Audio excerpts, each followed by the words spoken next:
Hello hello, કોઈ છે?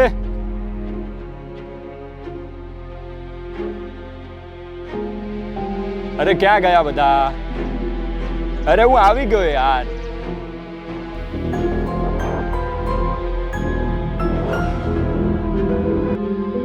Hello hello,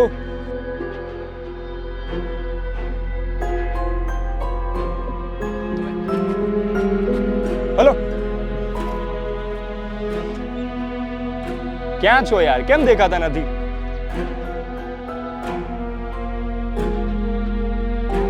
બહુ કરી હા યાર, ગજબ છો તમે. અરે યાર ગજબ કરી હો તમે બધાએ. પહેલા કીધું કે આ જગ્યા પર આવો, હવે ધીરે ધીરે મને ડરાવો છો. અરે વાત કરવી છે કે નહીં? હવે બધા અહીંયા આવો. આવી ગયા ભાઈ. ગજબ છો હા યાર, મને તો તમે થકવી દીધો છે, ખબર છે તમને? ક્યારનો શોધતો તો તમને. હવે ફિલ્મ ડરાવની બનાવી રહ્યા છે, મને ડરાવે છે. મને કહે ચાલો આપણે અમદાવાદની ડરાવની જગ્યા પર જઈએ. આ જગ્યા સિગ્નેચર ફાર્મ કહેવાય છે કે અહીંયા ભૂત થાય છે. લોકો અહીંયાથી આવતા ડરે છે, મને અહીંયા બોલાવીને ડરાવે છે. મેં કીધું ચાલો કંઈ વાંધો નહીં, પણ મને તો થકવી દીધો. બધાનું ઇન્ટ્રોડક્શન કરાવું. ગુજરાતી ઇન્ડસ્ટ્રીના યુવા કલાકારો છે.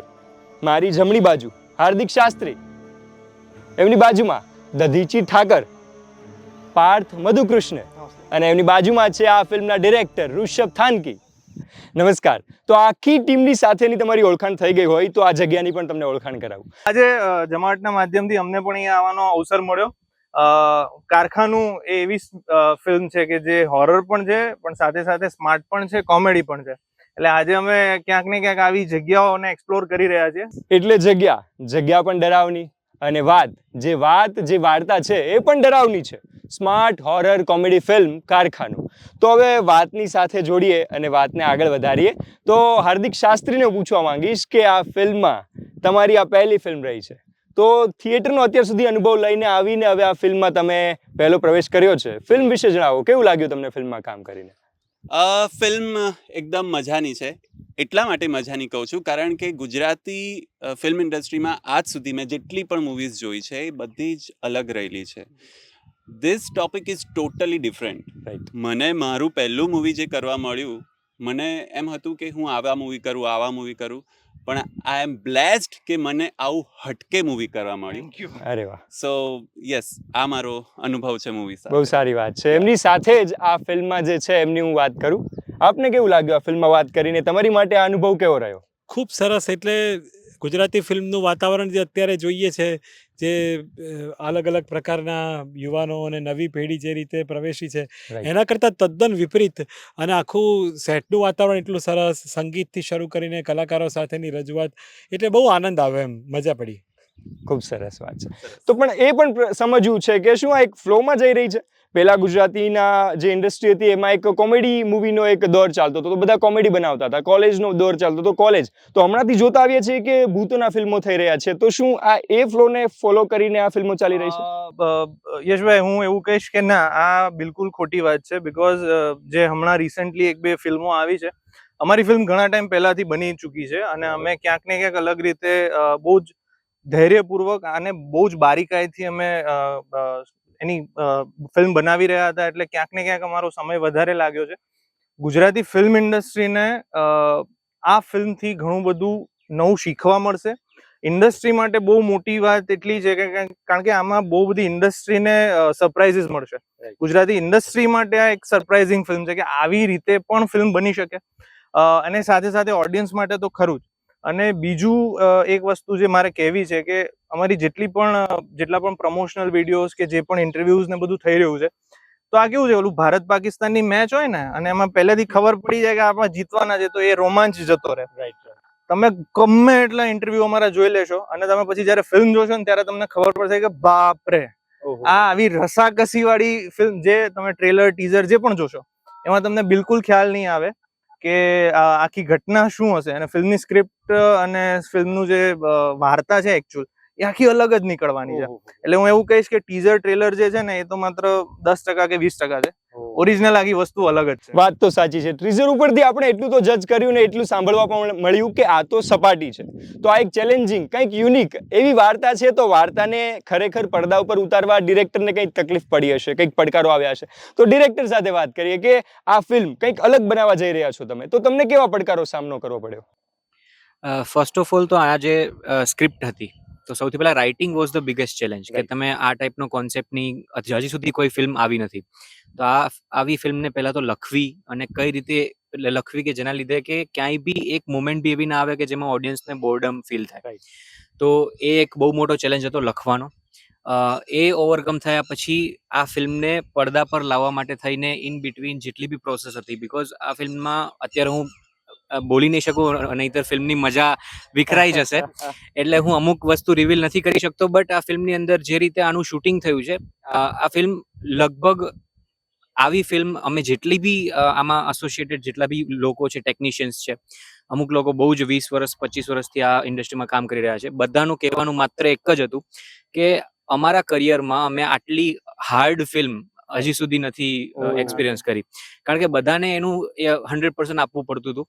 બહુ જ ટેકનિકલી સ્ટ્રક્ચર વાઇઝ બહુ જ અલગ ફિલ્મ છે, બહુ જ બધી બહુ મોટી સરપ્રાઇઝ આ ફિલ્મની અંદર છે. એટલે કદાચ ટીઝર અને ટ્રેલરથી જેમ પાર્થે કીધું કે તમે ગમે એટલા પ્રિડિક્શન્સ લગાડી લો કે આવી સ્ટોરી હશે કે આવું હશે તેવું હશે, બધા જ ખોટા પડવાના છે થિયેટરની અંદર. એટલે બહુ જ આખી નવી જ વાર્તા લઈને નવું જ આખું એક સ્ટ્રક્ચર લઈને આવી રહ્યા છે અમે લોકો.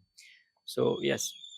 તો વાત પણ ઘણી બધી એવી રીતની છે કે જ્યારે ફિલ્મ જોશું ને ત્યારે જ ખબર પડવાની છે. અને હોરર ફિલ્મો જોઈ હશે, કોમેડી ફિલ્મો જોઈ હશે, પણ સ્માર્ટ હોરર છે એવું તો શું સ્માર્ટ છે હાર્દિક શાસ્ત્રી કે આ ફિલ્મ જોવા જવી જ જોઈએ? સ્માર્ટ લોકો કામ કરી રહ્યા છે એમાં. જોક સપાટ, આમાં ઘણું બધું એવું સ્માર્ટ છે. મેં પહેલા પણ કીધું એમ કે અત્યાર સુધી ગુજરાતી ફિલ્મ ઇન્ડસ્ટ્રીમાં આવી મૂવી નથી બની. ઓકે. બહુ વિચારીને એક શબ્દ, એક ડાયલોગ મૂકવામાં આવ્યા છે, Right. અને એક્ટર્સે પણ એ રીતે જ પરફોર્મ કર્યું છે. રાઈટ. સો આખો જો તમે મૂડ જુઓ ફિલ્મનો, તો મૂડ પણ સ્માર્ટ છે, માત્ર ઓહો. ફિલ્મ નહીં. બરાબર. એટલે એ મૂડથી માંડીને, શબ્દોથી માંડીને, ડાયલોગ્સથી માંડીને, કિરદારોની એક્ટિંગ, બધું જ સ્માર્ટ છે આમાં. તો મારી સાથે યુવા કલાકારો તો છે, પણ આ ફિલ્મમાં ગુજરાતી ઇન્ડસ્ટ્રીના ભારે ભરખમ દિગ્ગજો પણ છે. કોણ કોણ છે એ જાણીએ. તો આ ફિલ્મમાં કોણ સિનિયર લોકો છે? આ ફિલ્મમાં જે મુખ્ય કલાકારોમાં છે, સૌથી પહેલા તો હું નામ આપીશ કાજલ ઓઝા વૈદ્ય, ત્યાર પછી અર્ચન ત્રિવેદી સાહેબ, મકરંદ અન્નપૂર્ણા શુક્લા સાહેબ, રાજુ બારોટ, પ્રલય રાવલ દાદા, અને આના સિવાય ઘણા બધા લોકો જોડાયેલા છે કે જે ક્યાંક ને ક્યાંક તમને સરપ્રાઇઝીસ આપશે. પણ જે દિગ્ગજ કલાકારોની વાત કરીએ એમાં મુખ્યત્વે આ નામ છે. તો વાત તો હવે ઘણી બધી ક્લિયર થઈ રહી છે કે દિગ્ગજો પણ આમાં સાથે જોડાયેલા છે, એટલે મજા તો પૂરતી આવવાની છે. હવે એ સાથે જાણીએ કે જ્યારે ફિલ્મ બની રહ્યું હતું ત્યારે ફિલ્મ બનાવનારા લોકોને કેવી મજા આવી હતી, કેમ કે ડરાવની ફિલ્મ છે ત્યારે ફિલ્મના સેટ ઉપર કંઈક તો એવી મસ્તી મજાક થતા હશે, કંઈક પ્રેન્ક થતા હશે. તો એવું કોઈ પ્રેન્ક કે એવી મસ્તી તમે કરેલી કે કોઈને ડરાવેલા કે તમે ડરી ગયેલા કે એવું કંઈ બનેલું? મારી ભૂમિકા બહુ શિષ્ટ હતી અને ગુજરાતના જાણીતા અભિનેત્રી અને બહુ સારા લેખિકા આદરણીય કાજલ ઓઝા વૈદ્યની સાથે મારી ભૂમિકા હતી, એટલે મારે કોઈ એવી ડરાવવાની ઘટના કેવી બની નથી. જોડે prank ના નહીં પણ હું દધીજીભાઈ કહી લે ને પછી એમની સાથે બનેલો જે કિસ્સો એમને યાદ કરાવો. આનંદ આવ્યો એમ. પણ આખી પ્રક્રિયા બહુ સરસ હતી. તો આપણે એ જ સાંભળીએ. દધીજીભાઈ નું જયારે શૂટ ચાલતું હતું ને, તો એ દિવસ ઓફકોર્સ દિવસનો સમય હતો, પણ એમની સાથે જે હોરર ઘટના બની કે એ થવા કાળે થઈ ગયું નથી ખબર. એમને જયારે કોસ્ટ્યુમ ચેન્જ કરવા માટે એમનું જે એક સેટઅપ આપ્યું હતું, તો ત્યાં જયારે અંદર ગયા, દરવાજો અચાનક બંધ થઈ ગયો બહારથી. એ અંદર ગયા અને બારણું બંધ થઈ ગયું અને એને કઈક લોક તૂટી ગયું હતું કે એવું કઈક હતું. અને બહુ એમણે ફોન કર્યા અંદરથી કે ભાઈ ખોલો, પણ બહુ મહાપ્રયત્ને પછી દરવાજો ખુલ્યો. એટલે અમે હોરર એક્સપિરિયન્સ નહીં કહીએ, પણ આવી ઘટના બની. એક્સપિરિયન્સ ટેકનિકલ વાઇઝ તમે ડર્યા હતા કે આ ઘટનાઓના વાર્તાઓ સાંભળીને એમ થયું કે કંઈક? વાર્તાઓનું વાતાવરણ તો મન પર હતું જ. હા. જેમ પહેલી ફિલ્મો જોઈએ ને કે ઉપેન્દ્ર ત્રિવેદી એમ કહેતા કે ભાઈ હું આખો દિવસ શૂટિંગ કરું ને તો રાત્રે પાત્રો મારા માથા ઉપર હાવી થઈ જતા હતા એમ. એટલે સતત આની આ જ વાતો કરતા હોય એટલે આ લોકો કંઈક કર્યું છે કે શું થયું છે, પહેલો પ્રશ્ન એવો થાય કે કોઈ મજાક તો નથી કરી રહ્યા. પણ પછી ફોન કર્યો અને એમ લાગ્યું કે મારી સાથે તો હું કદાચ ન કરે, પણ છતાં એવું થયું એટલે મેં ફોન કર્યો કે ભાઈ ખોલો, હું ગભરાઈ ગયો. જી સાચી વાત છે. તો આ સાથે ડરાવનો જે માહોલ ઉભો કરવાનો, ડરાવનો સેટઅપ ઉભો કરવાનો, તો આ સમગ્ર ફિલ્મ અમદાવાદમાં જ બની છે. આ દરેક સેટઅપ અને દરેક જે રચના છે એ બધું જ અમદાવાદમાં જ થયું છે. તો કારખાનું ફિલ્મ અને આ ફિલ્મ સાથે હવે એક મજાક ઉપર જઈએ, હળવા મજાક ઉપર આપણે જઈ રહ્યા છીએ. તો હવે શરૂ કરીએ છીએ રેપિડ ફાયર રાઉન્ડ, જેમાં તમે તમારા થોડા ઈગો કે લાગી આવવાની વૃત્તિને જરા સાઈડ પર રાખીને હવે આગળનો કાસ્ટ ટેલિકાસ્ટ જોઈજો. ઓકે, તો રેપિડ ફાયરની શરૂઆત કરીએ છીએ ડિરેક્ટર ઋષભ થાનકી સાથેથી. તો તમે તૈયાર છો? ઓકે. જાણવા મળ્યું કે સાથે તમે સિંગિંગ પણ કરો છો, હા. તો તમને શું લાગે કે તમારું સિંગિંગ સારું છે કે ડિરેક્શન? અઘરો ક્વેશ્ચન છે, બટ હાલ પૂરતું કહીશ કે ડિરેક્શન. પહેલા સિંગિંગ હતું, હવે ડિરેક્શન. જી, બહુ સરસ. તમને ગમતા ગુજરાતી બેસ્ટ ડિરેક્ટર કે જેમને તમે અત્યારે ફોલો કરી રહ્યા છો? મનીષ સૈની. ઓકે, અને એવા ડિરેક્ટર કે જેમનામાંથી તમને કંઈ નથી શીખવા મળતું? બહુ જ અઘરો ક્વેશ્ચન છે, બટ કદાચ હું. ઓ સ્ટારકાસ્ટમાંથી કોણ એવું છે કે જેને રાત્રે જોવાથી ડર લાગે? તમારી જે આખી ટીમ હતી એમાંથી કોણ એવું વ્યક્તિ છે કે રાત્રે તમે એને જોઈ ગયા હો તો તમને ડર લાગે? I would say હર્ષદીપભાઈ. ઓ એને તો દિવસમાં જોવાથી ડર લાગે. હાલમાં એ અત્યારે હાજર નથી, એમની વાત થઈ રહી છે. પછી તમને કેવી સ્ટોરી ડિરેક્ટ કરવી ગમે? આમ કોમેડી, ફિક્શન, નોન ફિક્શન? અત્યારે કારખાનું ડિરેક્ટ કર્યા પછી horror comedy, but in future definitely બીજા જોનરાને એક્સપ્લોર કરશું અમે. બરાબર છે. તો હવે ડિરેક્શન ફિલ્ડમાં તમે આગળ જાઓ અને તમને કોઈ એવી ઓપોર્ચ્યુનિટી મળે કે સારી સ્ટોરી અને ઓછું બજેટ હોય, તો એવી ફિલ્મ પસંદ કરો કે ખરાબ સ્ટોરી અને વધુ બજેટ હોય? નહીં, સ્ટોરી કમ્સ ફર્સ્ટ. સારી સ્ટોરી તો હોવી જ જોઈએ, બજેટ તો ગૌણ છે.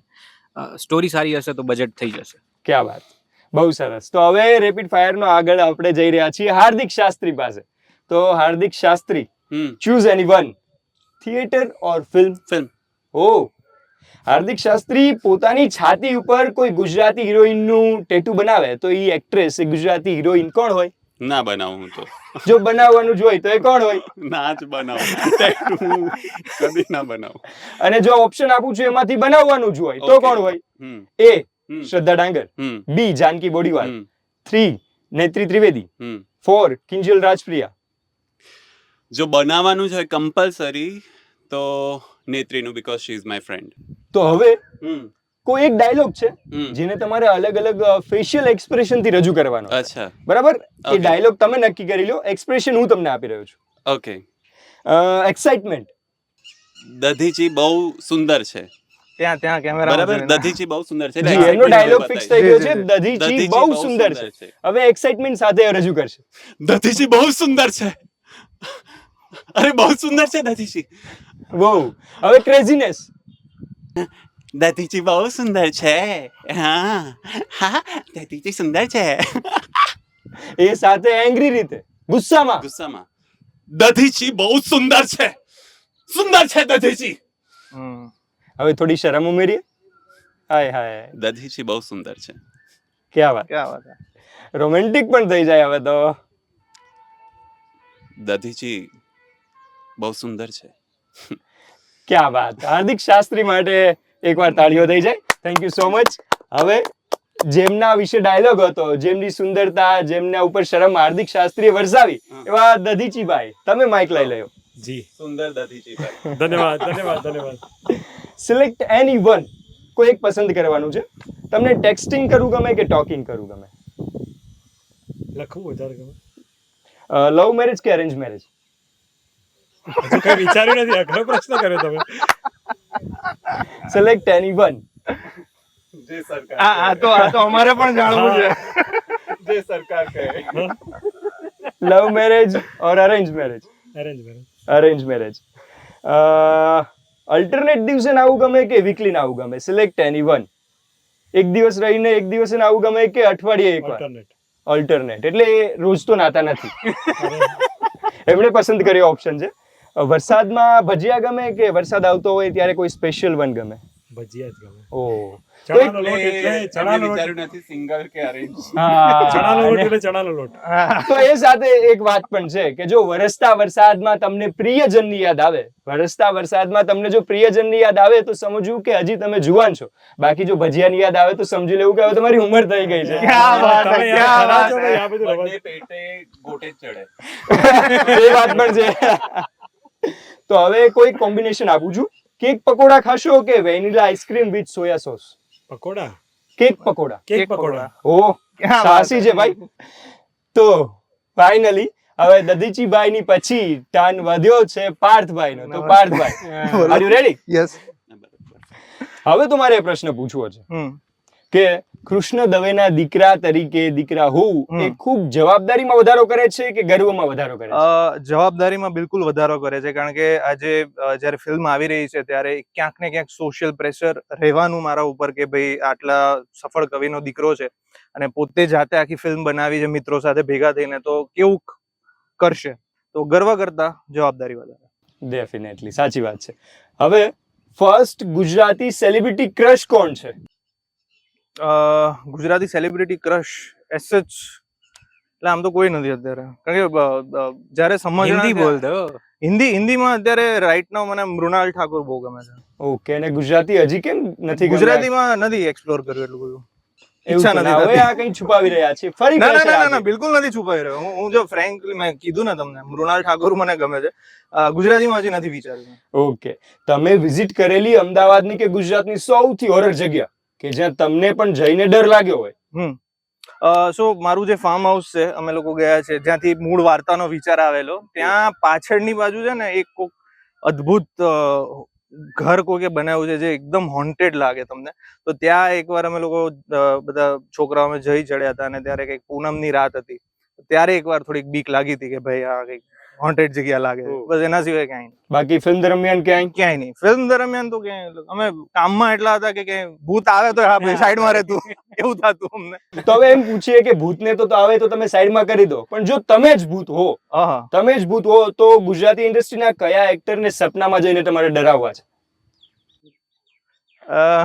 અઘરો સવાલ છે, પણ હું સૌથી જાણીતા અને લોકલાડીલા મલ્હાર ઠાકર એમને ડરાવવાની, એમની સાથે પ્રેન્ક કરવાની મજા આવે છે, કારણ કે પોતે ઓપન દિલના છે, ખુલ્લા દિલના છે, તરત મજાકને સમજે છે. આ સાથે બીજા કોઈ તમારા સિક્રેટ ટેલેન્ટ?